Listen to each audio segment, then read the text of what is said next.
We're live. Hi, everybody. Happy Tuesday. This is the official first day of summer for a lot of us, right? Labor Day's passed, the crowds are gone. Some surf today. Probably the first thing I want to talk about is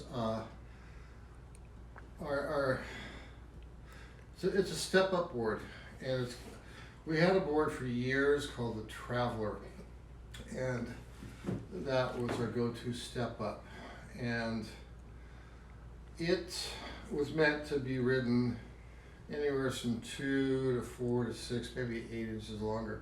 After that, you start getting into boards that have to start getting wider and to maintain their proportions, thicker for paddle. But that step-up zone, anywhere from 1 to 8 inches, the boards actually get a little bit narrower, and they have more rocker, and the Zeke. Yeah, boys. So the Traveler is maybe almost 20 years old, and it had a pretty narrow nose and had quite a bit of rocker.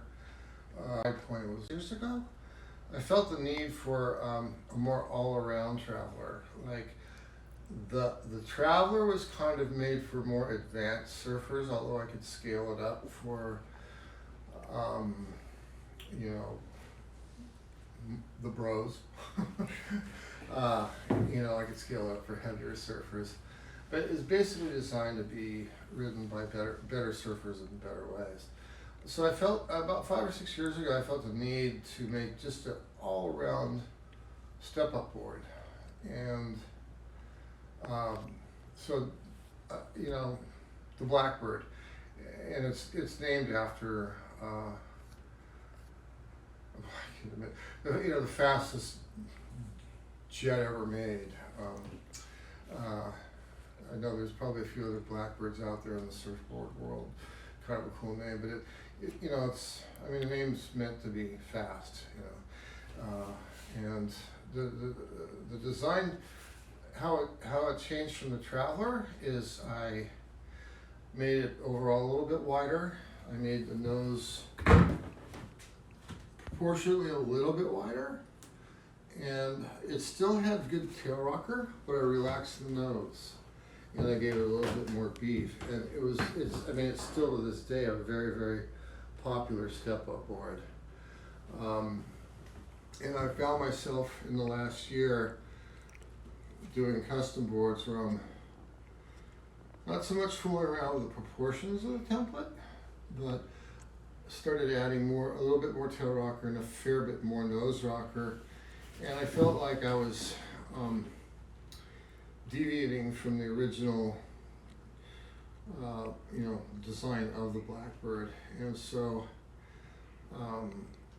that's how I came up with the new Traveler. But the new Traveler is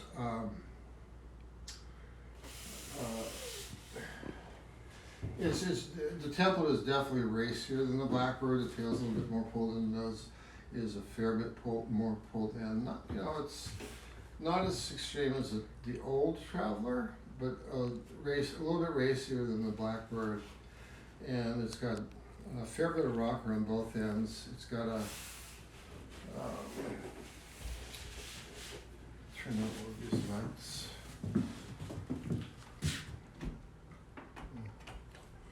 Maybe hit the overhead light. I think you gotta plug this right there. Yeah. And then unplug one. And so you can see the bottom. It's what I call a medium single concave. Medium is between a 1/10 of an inch and 0.1 and 0.2, and then it splits into a double barrel. And the depth of the double barrel is, in the deepest part, is about minus 1.5, minus 1.8, and as the new Traveler gets longer, I neutralize, I take some of that concave out, but it's still a single with a double. And it's, we just put it on the website, we just started promoting it, and it's in the description I put, it's a board designed for surfers that are headed to warm water destinations, hollower waves, better waves. And I mean, the Blackbird, it works good in most conditions, but if you're a more advanced surfer and you're going to Indonesia or someplace, the new Traveler is designed for more for you and your skill level in those particular types of waves. And so we just released it, and I've been working with Wade Carmichael and Kyle a little bit, but it's really not so much from a team rider.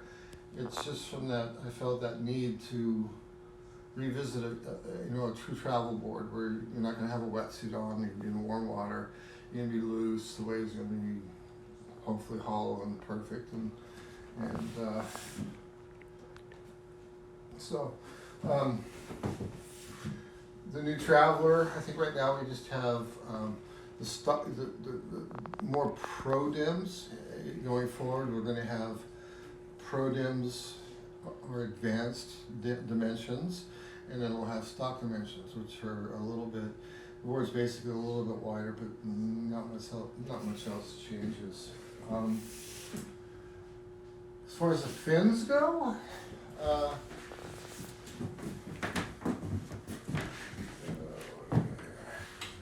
far as the fins go, stock, I always like the 5-box option, because there's some conditions where the quad works better, and there's some conditions where a 3-fin works better. And more and more people are getting their heads around quads in all kinds of surf, big surf for sure, and even at average, but bigger, hollower waves. You can get in easier. You can pull your line earlier. They're faster. If the fins are positioned right, you have a seamless turn. So stock is with 5 fins.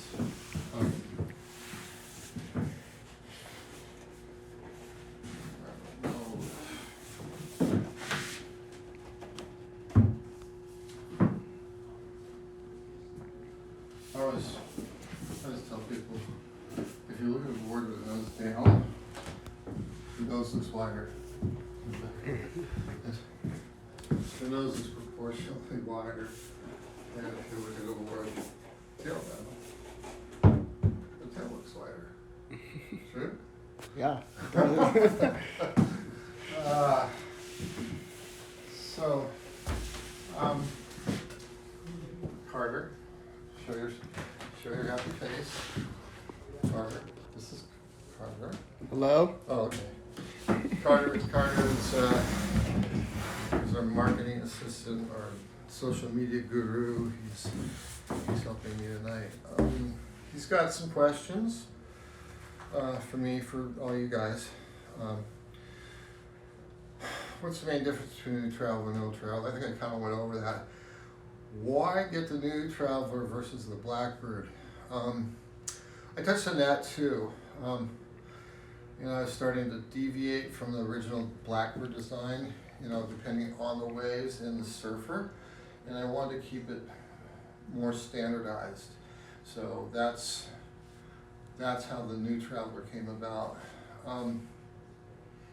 Can I ride the new Traveler in bigger, mushy waves? So it's not really designed for bigger waves, it is, but mushy waves, you're probably better off with a Blackbird.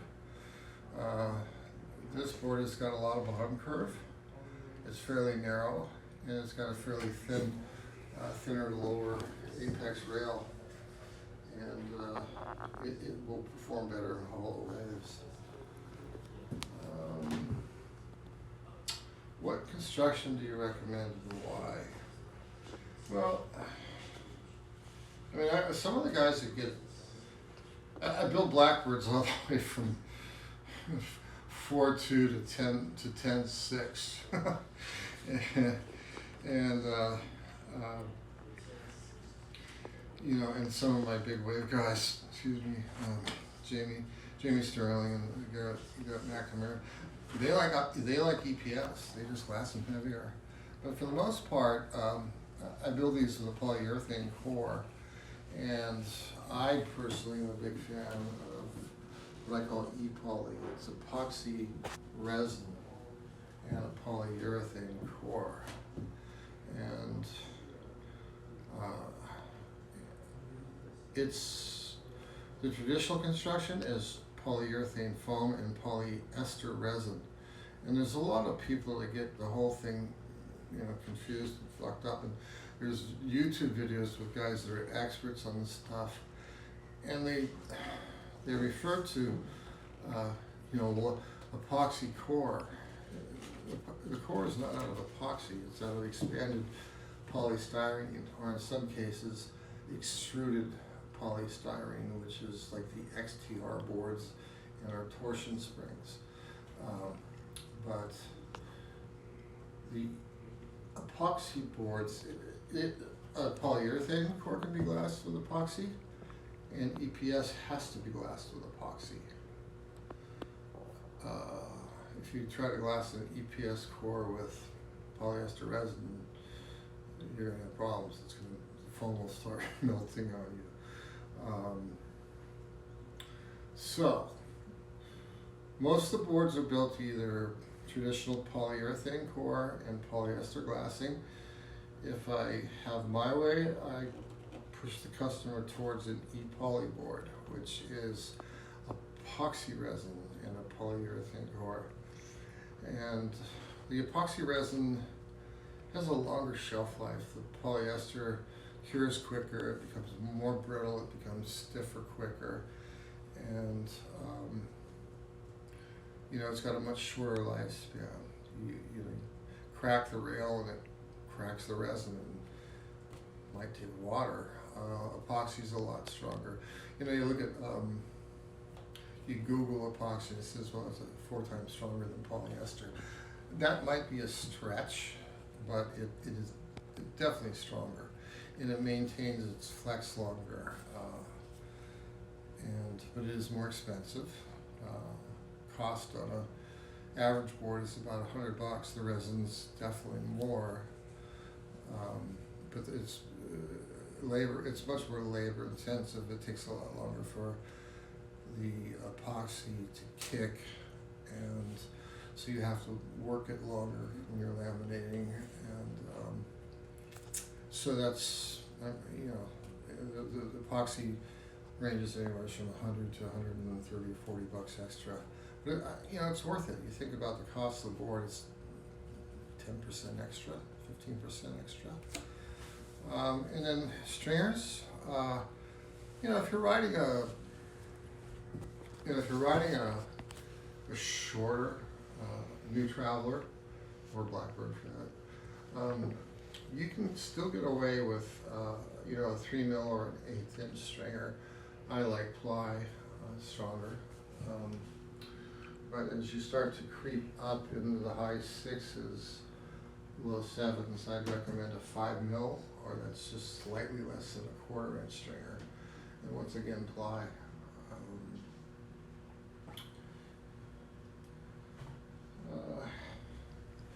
So that, I mean, that touches on construction. You know, for the average person, I would see probably, you know, avoid EPS epoxy on especially on the longer Travelers. I mean, yeah, not Blackbirds and Travelers. But you know, if you're a pro and you know what you're doing, and the bigger boards, I actually glass heavier on the bottom, because you're on a big board. You're not going to catch that many waves a session, so you're not really concerned about your deck crushing as much as the board breaking in half. So I'll sometimes do a 6/4 top and a 6/6 bottom, you know, on 9-foot board, and then 9/6 to 10 foot. I'll do a 6/4 top and a 6 double 4 bottom, or a 6/6 and 4 bottom, and I know you're worried about that much flex, but it lowers the center of gravity. And I'll say this time and time again, if people ask me questions about surfboards and design, and I say, well, just imagine your question, but you take it further, make it more extreme. Like, what if you had a board with a 6/6 bottom and a 1/4 top? And that would take the center of balance down, the lower center of gravity. And the board would ride very different than it would if you had a 6/6 top and a 4-ounce bottom. So on the bigger boards, like over 8, 8/6, I start to go more bottom heavy on the glassing. We got a couple questions coming through. All right, shoot. Someone asked, let's see, what's more important for board design, width or thickness? Well, how much time do we have? 45 minutes.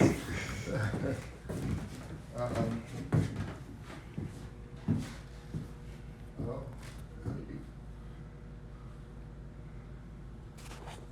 you did have it.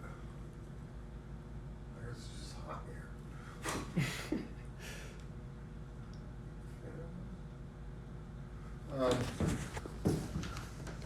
Like anything in a surfboard, it's balance.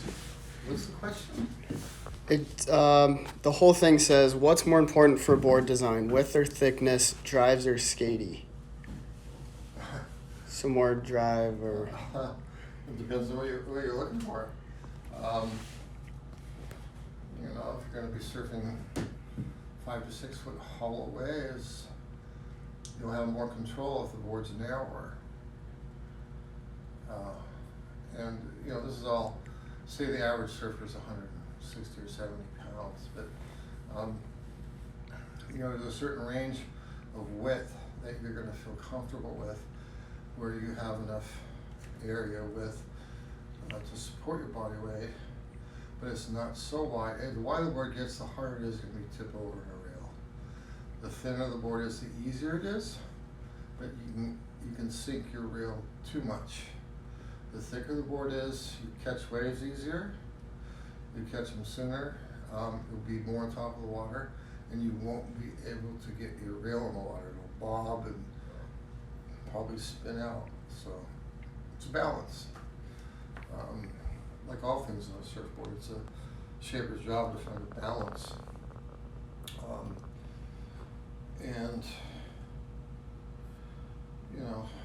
What was in there? Skatey and loose, or skatey, or? And more like skatey or drive, like. Well, you can actually get both. I mean, I just made a 419, a fish for a good friend and a pretty darn good surfer. And as I've been doing the 419s, I've been always. You guys are all fucking focused on volume and half a liter, but you have no idea what I'm doing with rocker. And so I goof around with the rocker a little bit. And I made him on board, and he liked it, but he said it works good, but, and he described what the but was, and I determined that I'd given him too much nose rocker, and so I rebuilt him one, built it pretty quick, so he got it, and I got an email today, and he goes, you sure all you did was change the nose rocker? And I go, pretty much. He goes, night and day.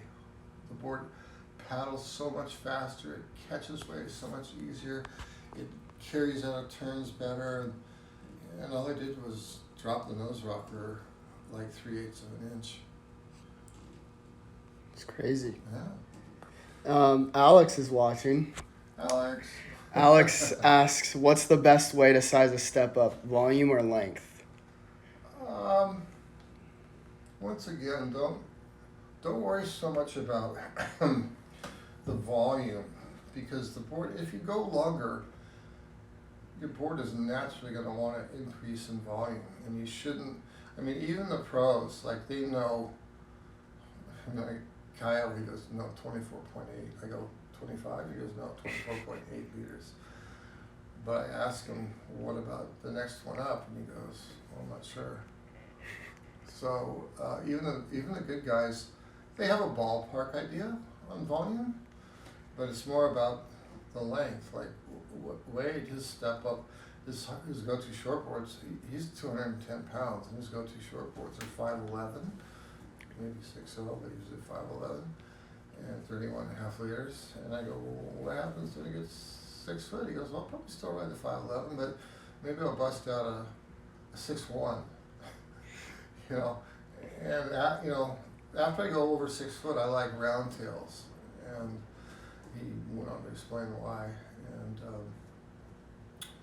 but he didn't have any idea of the volume. He just trusted me. And but I made him some boards for Hawaii last year in Tahiti, which got called off.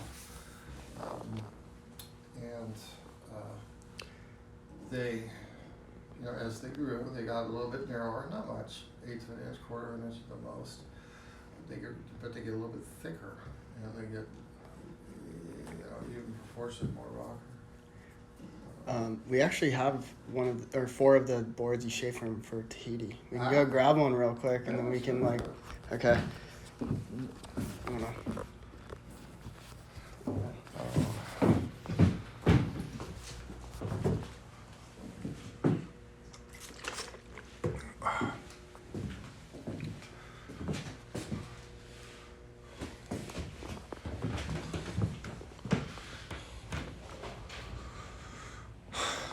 Here's the factory. We got a lot of boards lined up. All the different color cards are construction, like yellow is EPS, green is E-Poly, red is Mega Rush, pink is Rush, white is PU/PE. That's just, it's not even one day's worth of work right there.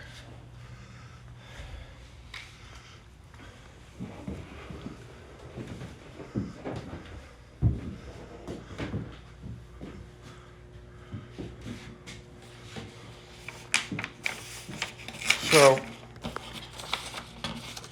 this is way, I say usually rides like a 5'11", and this one is 6'1", and maybe 1/8 of an inch narrower, but it's a little bit thicker. And his average shortboard literage is 31.5, and he's 210. But as the boards go up, generally speaking, about every inch in length, generally speaking, they pick up about 1 liter in volume. And it's proportional. So if we're talking,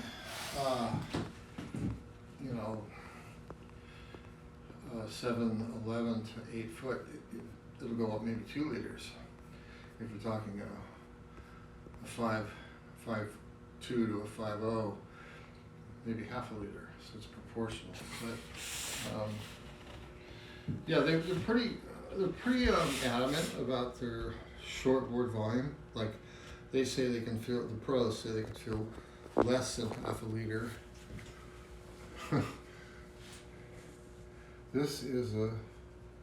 That's a whole liter, and they say they can feel half a liter.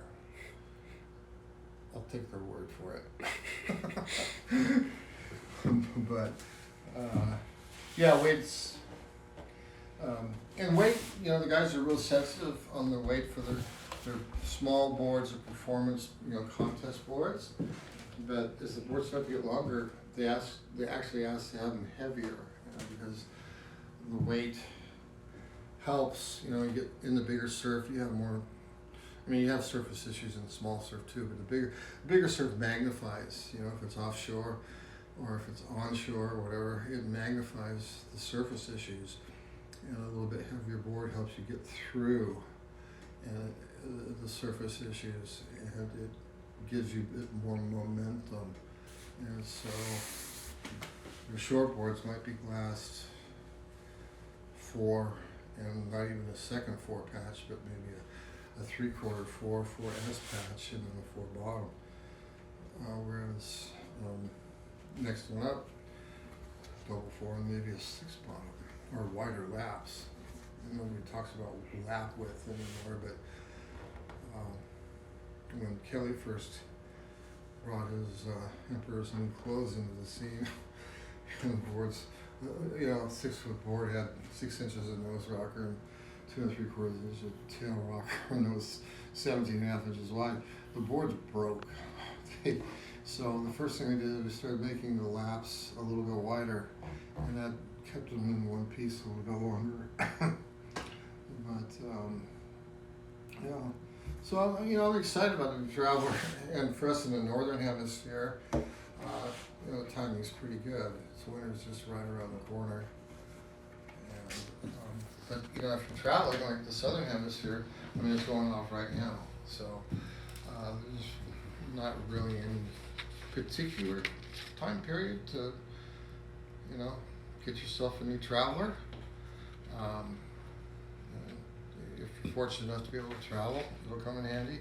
If you get a good swell, it'll be handy. And I always tell people, as you build your quiver, you should probably get like an everyday, like a shorter, wider, flatter board. Most parts of the world, average surf, not the high performance shortboard. Then maybe get a high performance shortboard if you're so inclined. And the next one you should probably get is a step up. You don't have to go, say, 6 foot and jump to 7 foot, because that's a big jump. But if you go, 2, 4, 6 inches on the bigger, better days, you'll get into the waves a little bit earlier. You'll have a lot more confidence. You'll be able to lay into the turns harder. It'll help you with your confidence, and you'll start to develop skills that will take you into bigger and bigger surf. Got any more questions? We have 2. One's from Dustin Fierro. He asked, who influenced your forfein placement? What's up, Dustin? Dustin, triathlete champion, lifeguard, great surfer. I first started working on forfeins around 1980, and that's when you go to a pro contest and somebody's riding a single fin, somebody's riding a twin fin.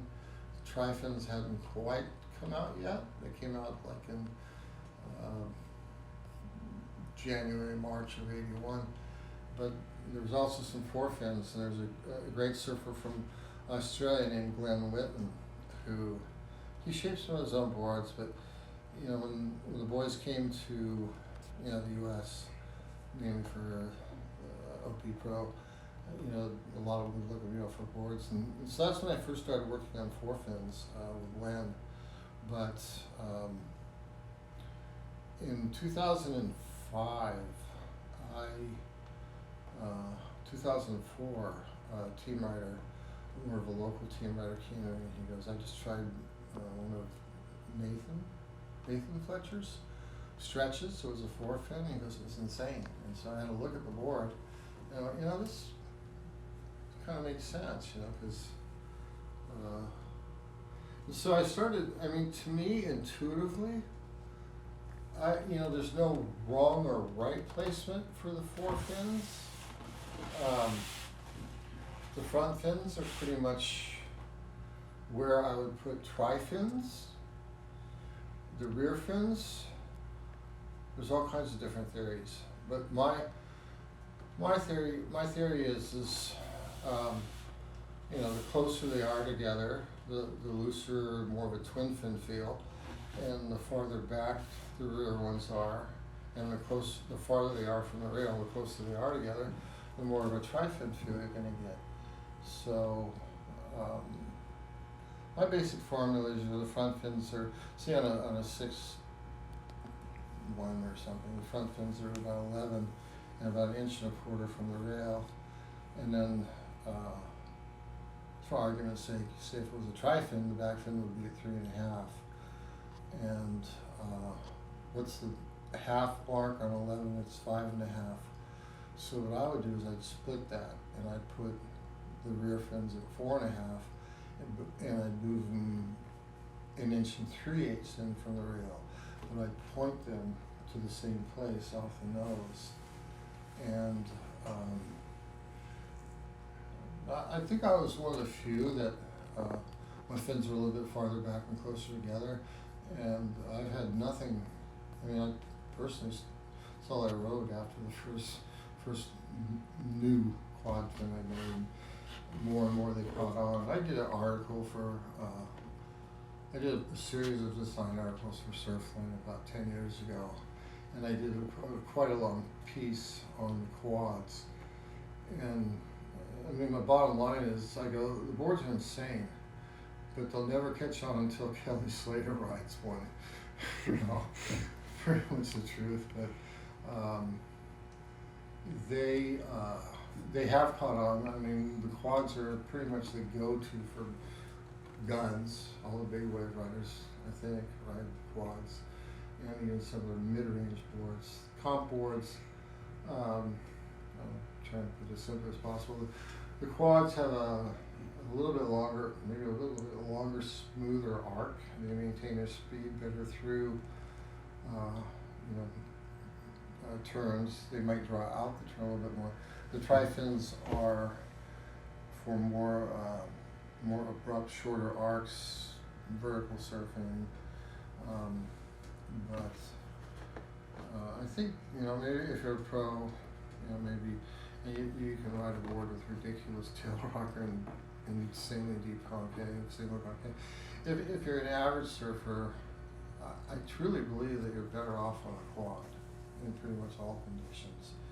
And once again, and there's a guy named Bruce McKee. He's Australian, and when I was doing my research for the Surfline article, and it was about 10 pages long, Bruce McKee, he's been on the quad bus for, 30 years, and he made some quads for Tom Carroll around late 70s, early 80s, and his ideas on fin placement are pretty much, I think, very close to mine. And he still has a blog site and makes boards in Australia. But some of the pros went to him for quads 40 years ago.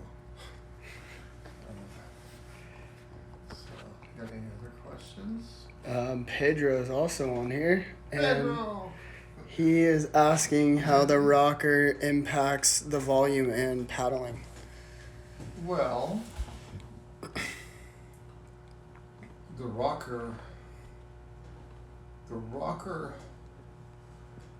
arguably has more impact on paddling than volume. I mean, it's splitting hairs, but I was talking about Dave Lester earlier in his finish. Well, the same holds true with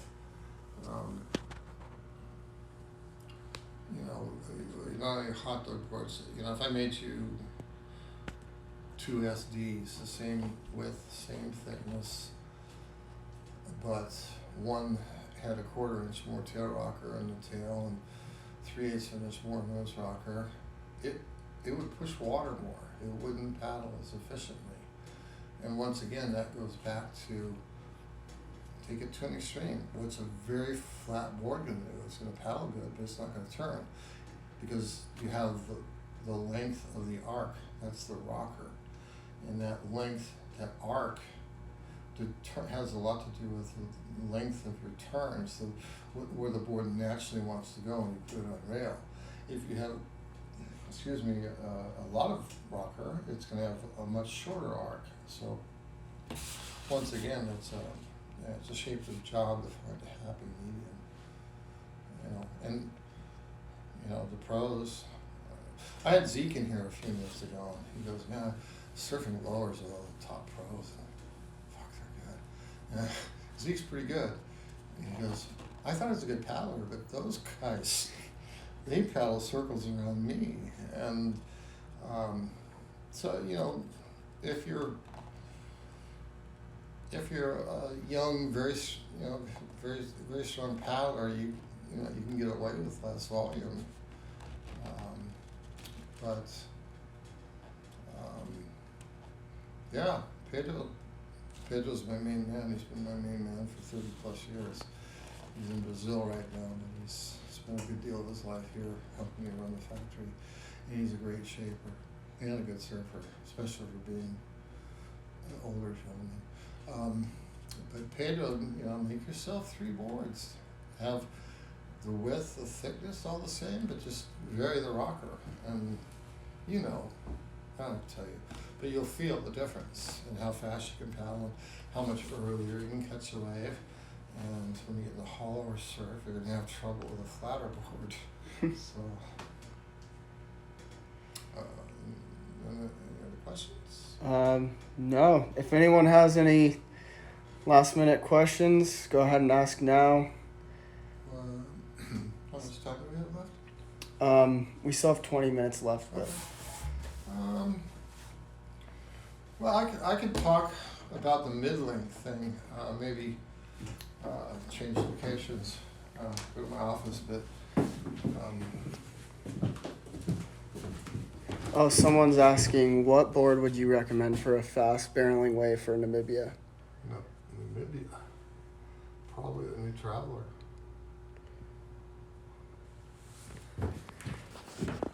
Yeah, that's exactly what the new Traveler is designed for.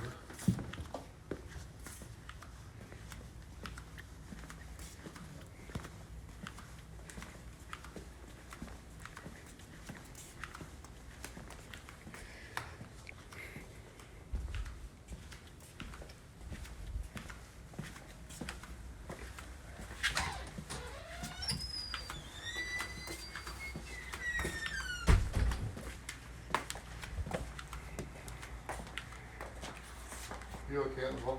Yeah. Yeah, I'm sorry I had to move out of shape. It's so hot. We were kind of having a semi-heat wave, and it's like smoking hot in there, and I was about to fall asleep. But yeah, the mid-length thing. It's I guess a couple of years ago, Torrin Martin won most stylish surfer of the year on Surfer Magazine awards, and I've personally been a big fan of his videos for a while now. But it's interesting that people are finally, first the last couple of years there's been a lot of interest in,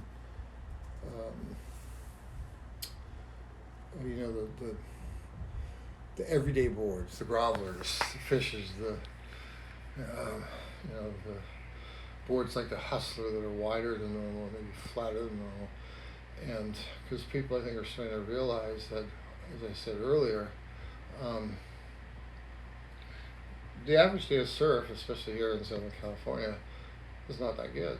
In fact, certain times of year, January is an awesome month, I think, but you're better off on a board that's designed for, generally speaking, weaker waves. And